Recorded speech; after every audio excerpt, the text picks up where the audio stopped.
بسم اللہ الرحمن الرحیم۔ رسول اللہ صلی اللہ علیہ وآلہ وسلم نے فرمایا، اللہ تعالیٰ سے مدد مانگو اور کمزور نہ پڑو، مایوس نہ ہو۔ اگر تمہیں کوئی نقصان پہنچے تو یہ نہ کہو کاش میں اس طرح کرتا تو ایسے ہوتا، بلکہ یہ کہو یہ اللہ کی تقدیر ہے، جو وہ چاہتا ہے کرتا ہے۔ اس لیے کہ حسرت سے کاش کہنا شیطان کے عمل کے دروازے کو کھول دیتا ہے۔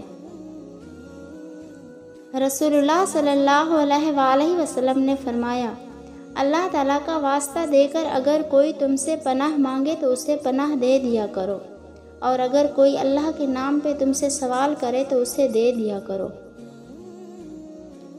رسول اللہ صلی اللہ علیہ وآلہ وسلم نے فرمایا، اگر تم اللہ پر ایسے بھروسہ کرو جیسا کہ اس پر بھروسہ کرنے کا حق ہے، تو تمہیں ایسے رزق دیا جائے گا جیسے پرندوں کو دیتا ہے۔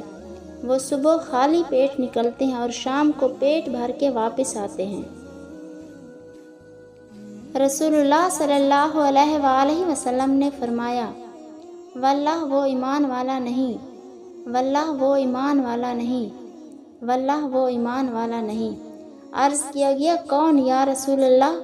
فرمایا، وہ جس کے شر سے اس کا پڑوسی محفوظ نہ ہو۔ رسول اللہ صلی اللہ علیہ وآلہ وسلم نے فرمایا، جو مسلمان لوگوں سے میل جول رکھتا ہے اور ان سے پہنچنے والی تکلیفوں کو برداشت کرتا ہے، وہ اس مسلمان سے بہتر ہے جو نہ لوگوں سے میل جول رکھتا ہے اور نہ ہی ان کی تکلیفوں کو برداشت کرتا ہے۔